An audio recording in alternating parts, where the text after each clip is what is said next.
ESPN 94.1 FM and AM 930 present The Drive. It is Thursday, April 10th. Your drive begins now on ESPN 94.1 and AM 930. I'm your host, Paul Swann. Thanks for being a part of today's show. Our text line this hour is brought to you by Clark's Pump and Shop at 304-396-TALK, 304-396-8255. I've got Coach Gibson's comments today. Earlier in the afternoon, he spoke to the Sun Belt media, and we were there, so we'll hear what he had to say a little bit later on. And, of course, spring game is on Saturday, 3 o'clock. Baseball is going to be at 5, so we'll get the spring game over. First half is going to be a real game. Second half is going to be more toward the fans, so plenty of time to get over to watch Marshall take on Appalachian State. If you can't do both, we got you covered. The game Saturday, be part of our Saturday showcase. We'll have it for you right here on ESPN 94.1 and AM 930. And speaking of baseball, yesterday the Thundering Herd got the win over the Ohio Bobcats 10-5. Always fun to have that win, especially we got a couple of Bobcat grads in the office, so it's always good to have a Marshall win over the Bobcats.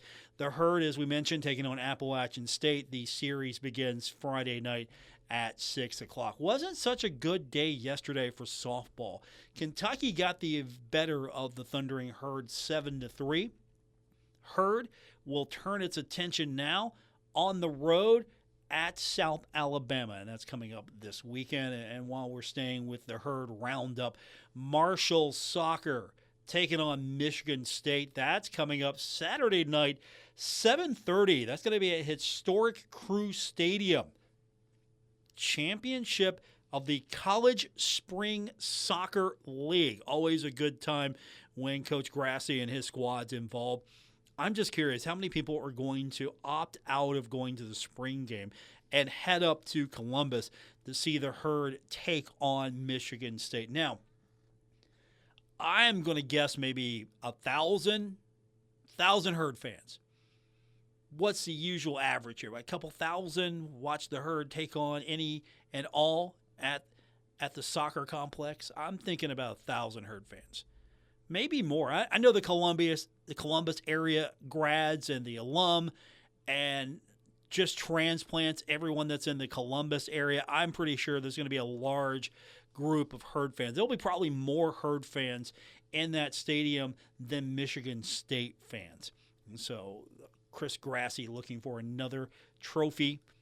Thundering Herd loving to collect those trophies. Just ask Chris.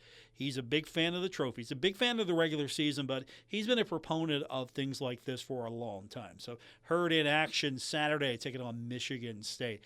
Baseball action yesterday. The Pirates got the win over the Cardinals 2-1 in 13 innings. Pirates are off today, taking on the Reds, which lost in 10 innings yesterday to the Giants 8-6. Reds also have today off. And then yesterday, the Guardians beat the White Sox 3-2 and then followed that up with a 6-1 victory this afternoon at Progressive Field. So we're off and running with my boss's favorite sport, baseball. I'm trying to get him into hockey. I don't know if I'm going to be successful, but baseball season in full effect. And don't forget, we'll have that Saturday game for you, the Thundering Herd and Appalachian State. That's coming up right here on ESPN 94.1 and AM 930. So we got a lot to get into today, and I hope that you're with us as well. And again, I'll give you that text line one more time. It's 304-396-TALK, 304-396-8255. So we'll hear from Coach Gibson in just a few minutes. And then yesterday, for those of you that love following along, anytime that there is a Board of Governors meeting, there's always an athletic component to it. And so the Thundering Herd is going to be spending nearly $39 million next year. And the split's going to be close to 50-50, but not exact. The university kicks in 54% of the athletics budget. And then the remaining part of it is 46%. It's generated by the athletic department. So we've got the update, the state of the athletic department, what the budget looks like. some of the plans that are going to possibly come to fruition sooner than later. I know we're going to be working on the Shoey here. We'll get into that. And there's also going to be a new component to the Cam Henderson Center, also a new playing surface. So we'll talk about all of that. Get your thoughts on that as well. So when we continue, we'll hear from Coach Gibson, get his thoughts on the upcoming green and white game, spring game. Can we even call it the green and white game anymore?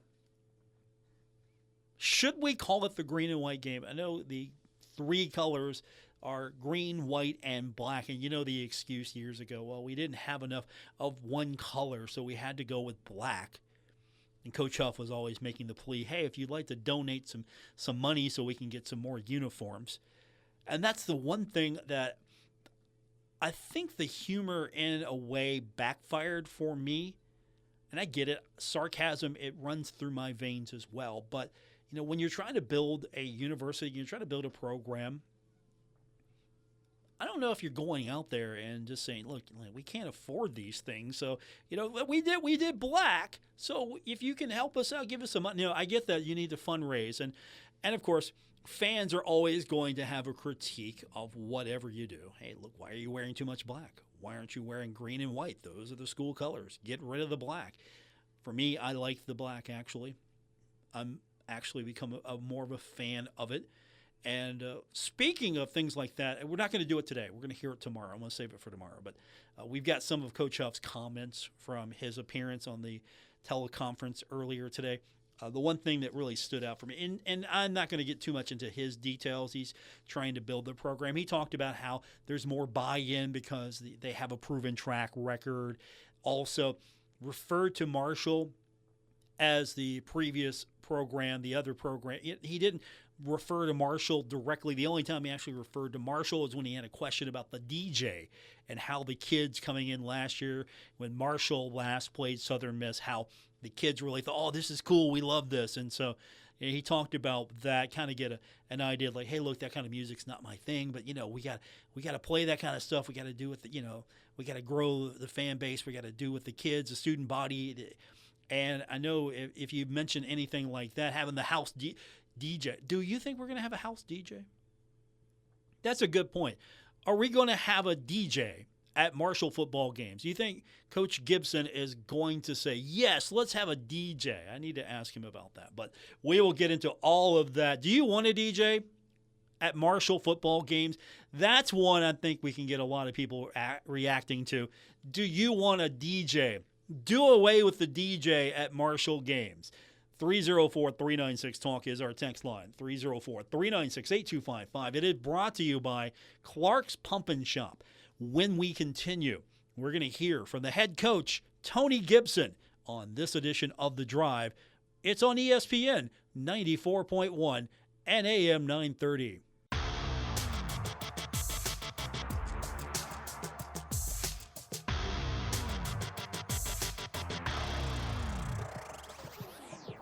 Listening to The Drive with Paul Swann on ESPN 94.1 and AM 930.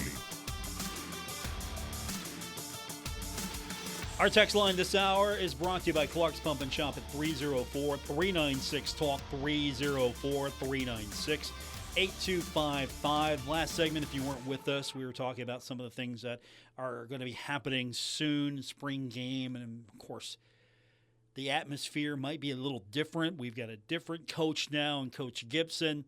I don't know if we're going to have a house DJ. That was something that Coach Huff addressed on his portion of the Sun Belt Conference media call earlier today. He stuck with the house DJ. They kind of brought him in before they brought Coach Huff in. And he mentioned that the Marshall kids liked the DJ last year. Is that going to be something that continues for the Thundering Herd? Was casually thrown out there. And I got an adamant text. Texter says, Paul, no. We will not have a DJ. No, I do not want a DJ. So I'll give you the floor. Opening it up right now. What would you like to see as the game day atmosphere? What would you like to see as the entertainment in between plays, during timeouts, breaks? what would you like to see that would maybe engage the fans more? And do you think the DJ was a good idea, or do you think the DJ was a bad idea? 304-396-TALK, 304-396-8255. I know one thing is certain. I don't think Coach Gibson is going to have a DJ, at least at practice or anything like that. He spoke earlier today. It was the Sunbelt media call. And, of course, the spring game is coming up this weekend. It's going to be 3 o'clock. First half of the game is going to be a full game. So we are expecting to see a pretty energetic and charged atmosphere, at least for that first half. And then the second half is going to be a little bit more fan-friendly. But that's where we start with Coach Gibson. He was asked about, we're getting to this point now, what his thoughts were on the upcoming spring game. Yeah, excited to see our kids perform. We've had a good spring. Obviously, we have to look back at our schedule. We went 4 days, then we left for spring break, and then we came back and finishing spring out. So, right when we started to get some momentum offensively, when we came back, our timing was off a little bit, and now the offense is starting to gain some momentum and doing some good things for us. So, excited to see that. Defensively, right now we're ahead of where I expected we would be, and I give credit to our coaching staff for that. Kids are playing really, really hard, and just, again, excited to see them in a game atmosphere on Saturday. One of the questions that Coach Gibson was asked earlier today, just about in general, hey, was there anything that you saw, that anything that has pleasantly surprised you, stood out to you? Now, you got to keep in mind, and I think Coach framed it correctly, you got to keep in mind, Coach is coming in and you're almost starting from scratch. Almost. There were a few pieces in place.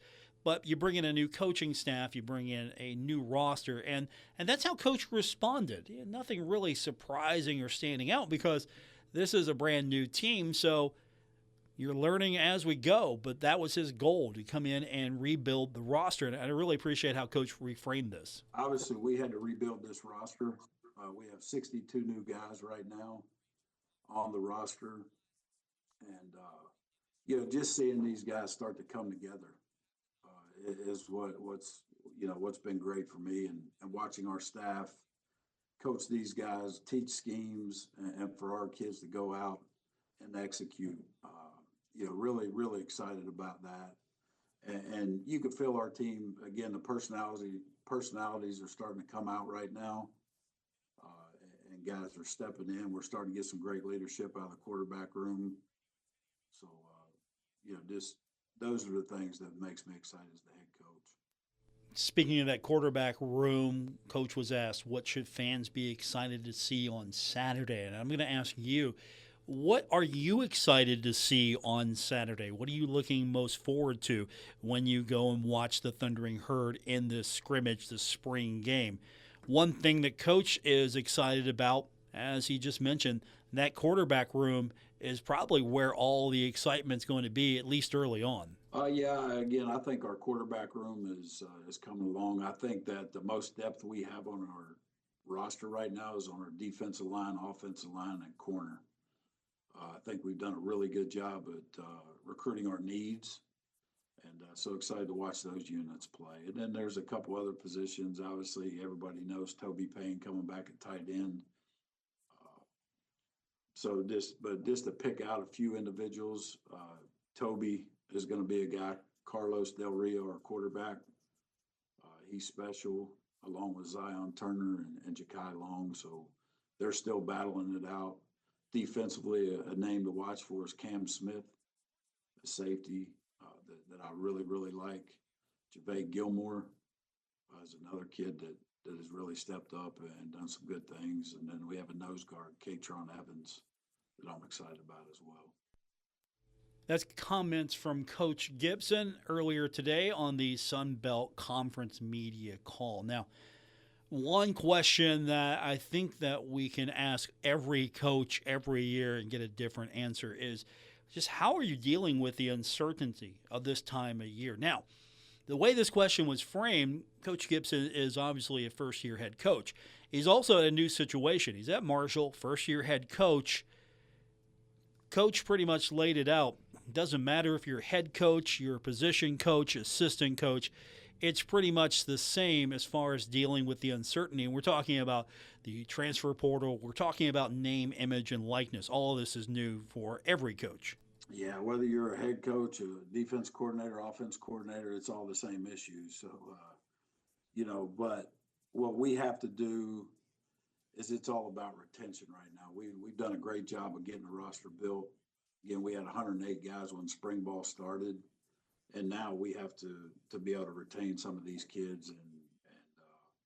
And how I think how you do that is the culture that we're building here right now, and want kids that want to be here, a staff that wants to be here. Those are the things that were very important to me when we recruited them. And as we all know at our level, money's not going to hold kids here. We don't have no money to be able to do that. So what we have to lean on is the culture and Marshall and the city of Huntington and the state of West Virginia for all those things. And that's a better way to frame it. Coach Huff would make jokes. Hey, we had a biscuit deal, and it went viral, and it was funny, ha-ha. Coach Huff is trying to recruit Ohio State players with Tudor's biscuits. And now, if those players knew it was good for them, they would take that deal. I would take that deal. But at the end of the day, I think he's speaking truth, and he's not demeaning or speaking down.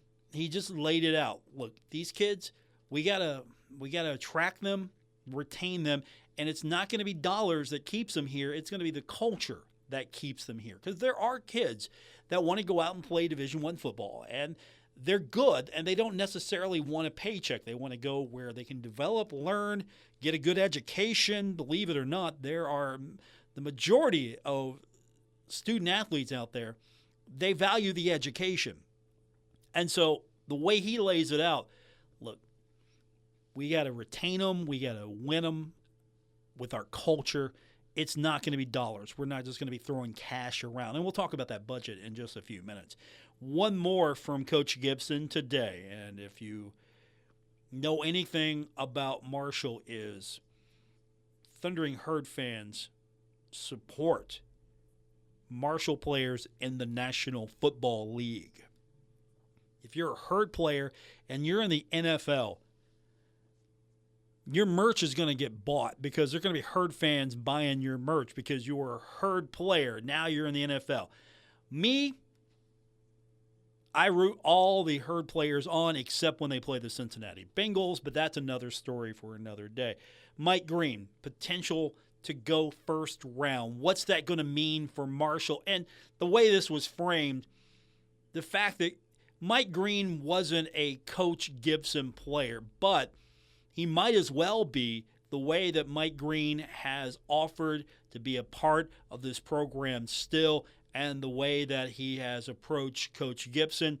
You would almost think that Mike Green was a Coach Gibson guy. It sounds like it, and it means a lot to Marshall when he goes first round. Yeah, Mike's a tremendous young man, and I'll tell you a little story about Mike. My first meeting here, Mike was in the team meeting and asked a lot of questions. Then he stood in line for about 45 minutes outside of my office and said, "Coach, look, I'm going in the draft." He said, "Whatever I can do to help this football program in this school," he said, "I'm here for you." And he helped host recruiting visits during the month of December while he was here. So just a special young man. And, he's a great player, but he's even a better person, just getting to know him over the last few months. So, a guy like him that will be a first-round pick is going to be tremendous for our program. And then the other kid is J.J. Roberts that I think will get drafted. Had a great pro day, and so we may have two go this year. And just great young men that believe in Marshall and, again, the city of Huntington and this state, and that means a lot. Mike Green, we think, is going to go first round. J.J. Roberts, what do you think? First 3 rounds? Possibility there. That would be great for the Thundering Herd to have 2 high-profile drafts on draft day with J.J. Roberts, Mike Green. Mike, of course, is going to be the higher profile of the 2, but you never know. And, of course, I'm sure that when those guys get drafted, Marshall's going to claim those guys. They're Marshall guys. And then I think the coach of the other program is going to claim those guys as well. So it's going to be great for Mike Green. Everybody's going to claim him. He's a Marshall guy, and he's made that clear. From our text line at 304-396-TALK, 304-396-8255. Texter says, Paul, I am looking forward to the formations on both sides of the ball, but not putting too much stock in individual performances because it is the spring game. But speed is speed. Tight spirals in ball placement are tight spirals in ball placement. And physical ability is physical ability. So standout physical performances will be something I look for rather than stats. I appreciate that. Thank you. That's a good point. Speed is speed. Film don't lie. Hopefully the majority of these guys will be back and you don't form an attachment with a guy that has a great performance and then you never see him again. I hate that. Guys have all-world days at spring ball, and then you never see them again. And I always hate that. What happened to so-and-so? We have those conversations every year. All right, we'll get more of your texts coming up. Marshall, as Coach Gibson said, we're not keeping guys here because of the dollars. How many dollars are we actually talking about here that Marshall University has in its budget? Well, the budget got approved. We'll talk about what's in the budget, what the university is planning on doing. There are some facility upgrades, and there might be more of an emphasis toward facilities. We'll break it all down, and we'll get more of your texts when we continue on today's edition of The Drive.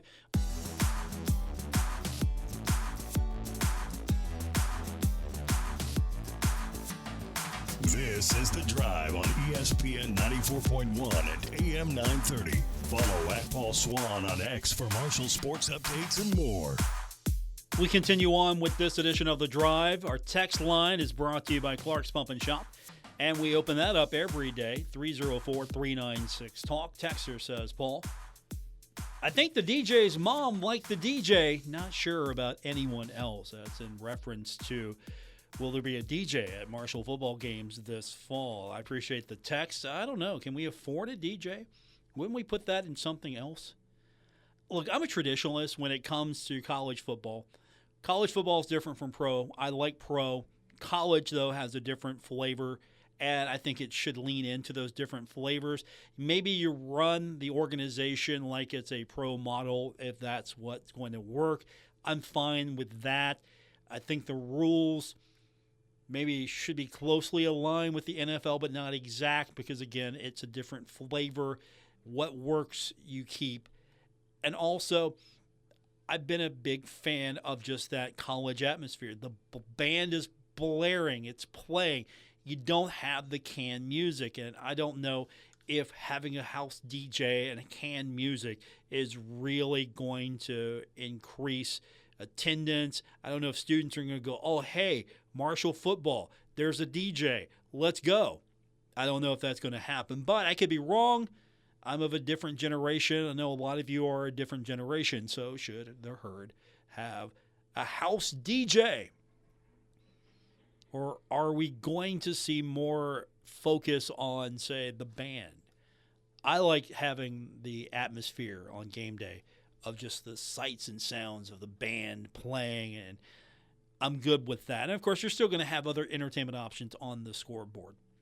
That's still going to be there. I would just maybe cut it. And now if it's at an NFL game, a pro game, I think that a marching band does not make sense at a pro game. And I've seen it a couple of times. Now, as halftime entertainment, I've been to Cincinnati a few times, and I've seen the Ohio Bobcat Marching Band show up. I was even there one year when they brought everything but the bell. Marshall had beat them the night before and won the bell. Bobcat fans in attendance did not like that joke. That's okay. It was not funny for them. It was funny for me. But I digress. Let's talk about the budget. So the budget got approved. Anytime that there is a Board of Governors meeting, there is an athletic component, and here's what we know. The budget is nearly $39 million next year. It was approved by both the athletic committee and then the full Board of Governors. Here's what the explanation is on the math. 54% of this budget comes from the university. So Marshall is kicking in 54%. The rest, the athletic department generates 46%. And the hope is that Marshall is close to a fair 50-50 split. So the athletic department generates 50% of the budget, the university 50% of the budget. Here's where that money goes. Coaching and staff salaries, that's over a third of the budget. So you got to pay Coach Gibson. You got to pay Coach Jackson. You got to pay for all of the coaches and the staff.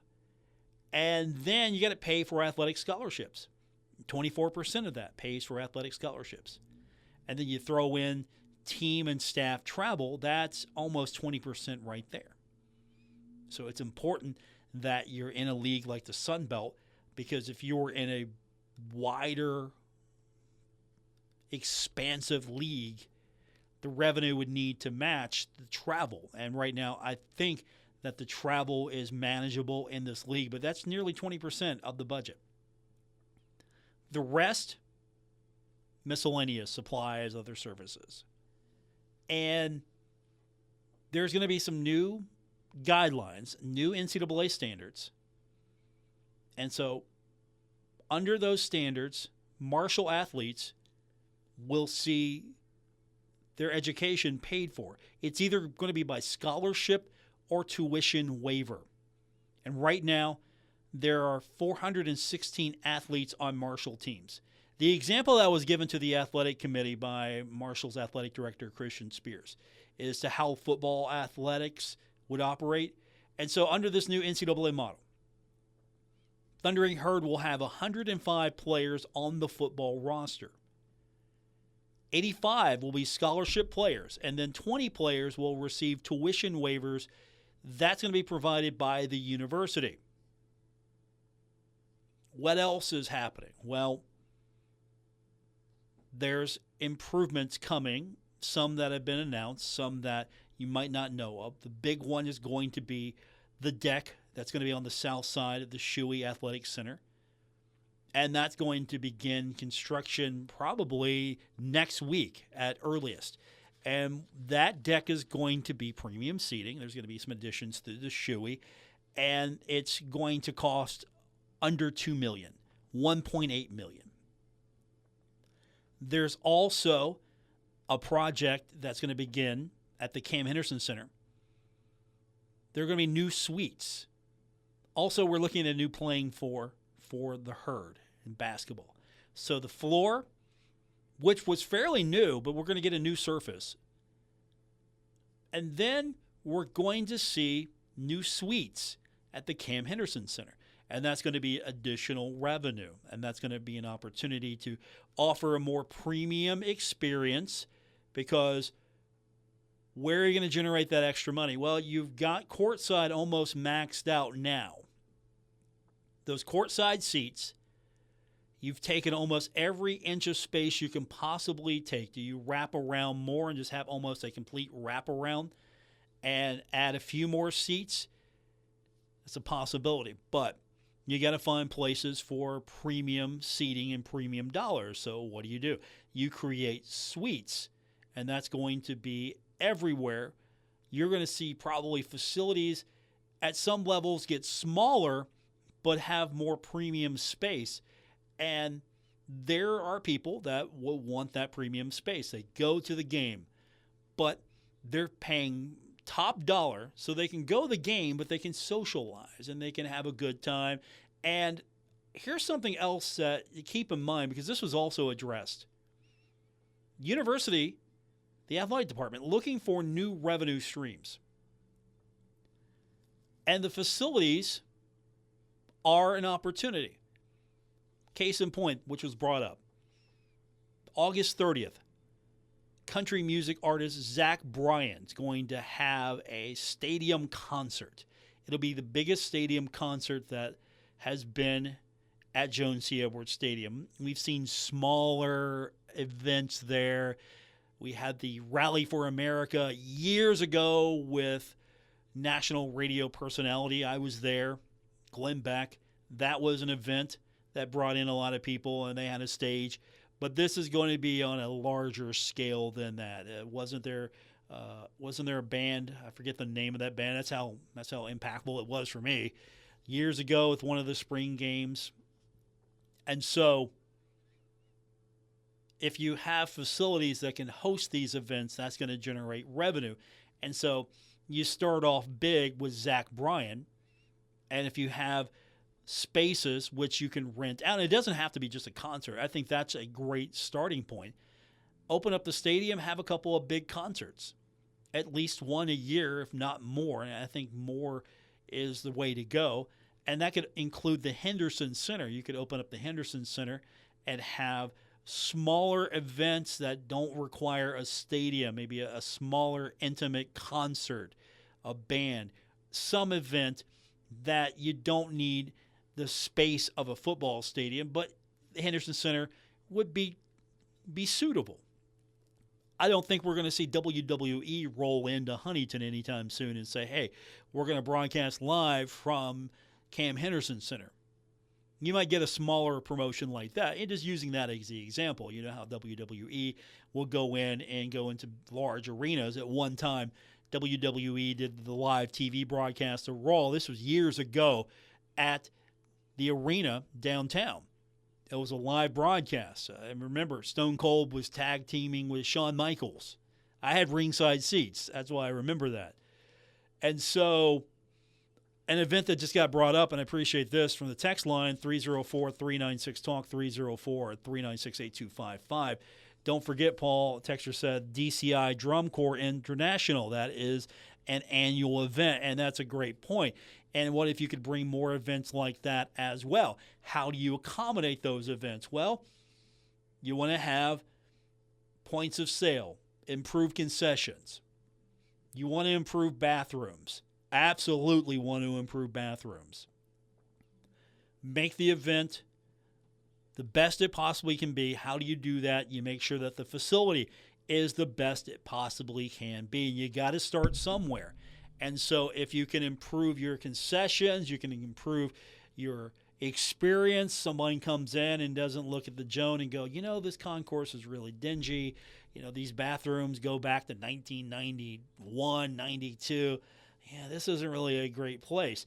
And so you have to have an opportunity like this, open up these facilities more, but you've got to create spaces to host events, and then you can funnel that money back, was what was being described, to maintain the facilities, to improve the facilities. Deborah Bowden said that Marshall's projecting to net about $500,000 from the Zach Bryan concert. And if you have rentals, that's what Athletic Director Christian Spears was talking about yesterday in this presentation. It's going to produce dollars, he said, which is going to pay for the maintenance, pay for the improvement. So it's going to funnel in more money. And so you got to improve the infrastructure was the overall pitch when it comes to these facilities. So you're going to have some premium seating, premium spaces at Marshall basketball. And so you could also sell that at a premium price. You think the skyboxes, the suites, those aren't going for a pretty penny? And nobody has said, oh, no, go ahead and rent it out. We'll skip this one. Everyone that's a suite holder is taking the opportunity to maintain their suite during the Zach Bryan concert. All right, we'll get our last break coming in, and we'll get your text as well. 304-396-TALK, 304-396-8255. Final segment coming up on today's edition of The Drive on ESPN 94.1 and AM 930.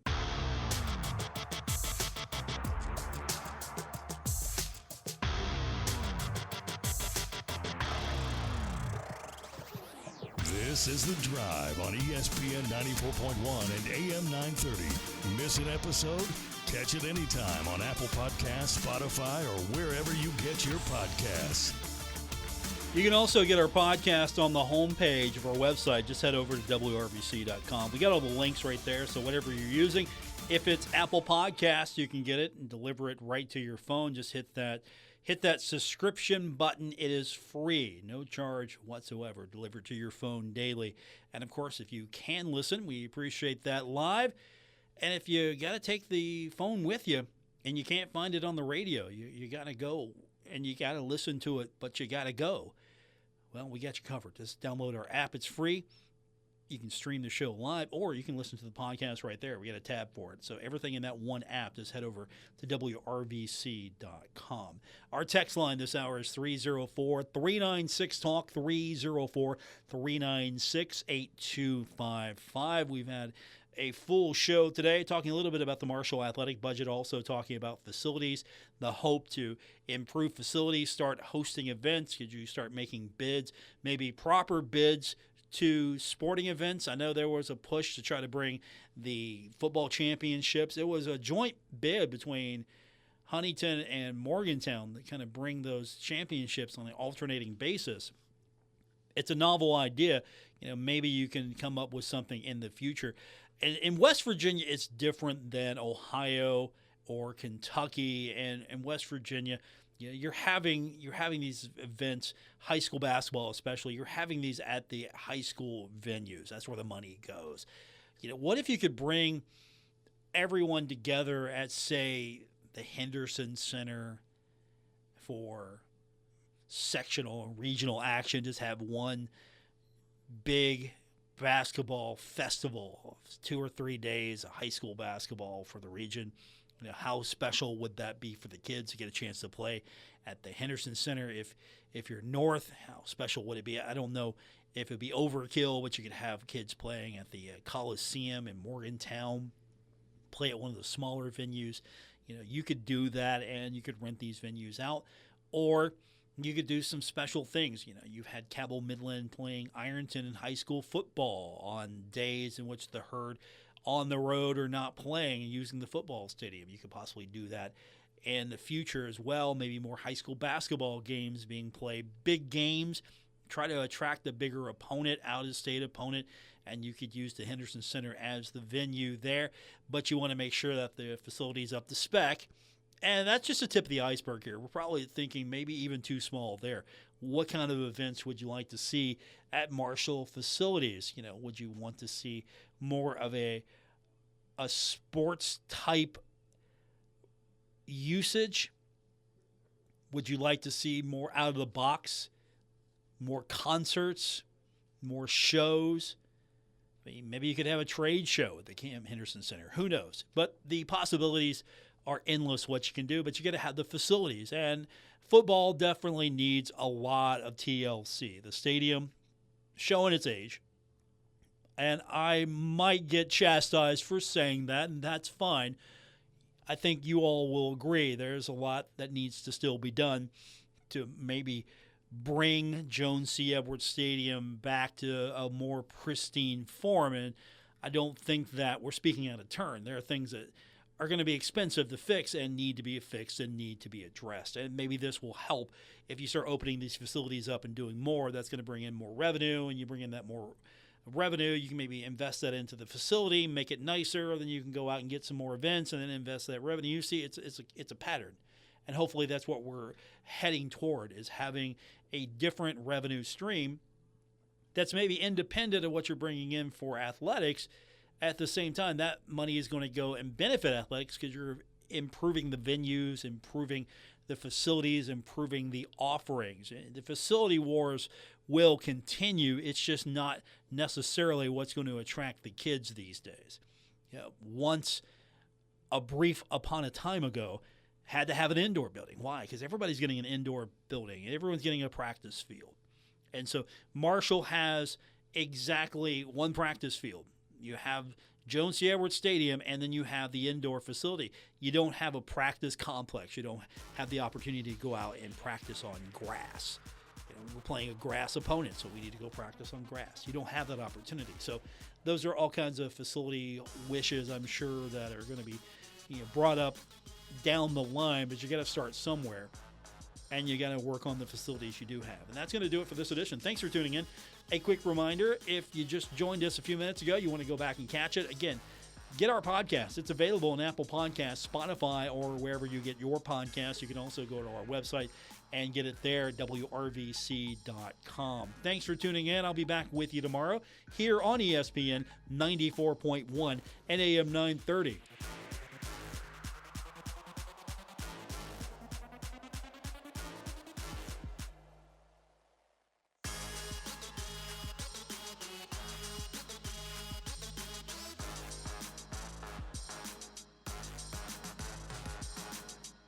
Broadcasting from the Dave & Buster's studios. Eat, drink, play, and watch at Dave & Buster's in the Huntington Mall. ESPN 94.1 and AM 930. WRBC, W231BS Huntington.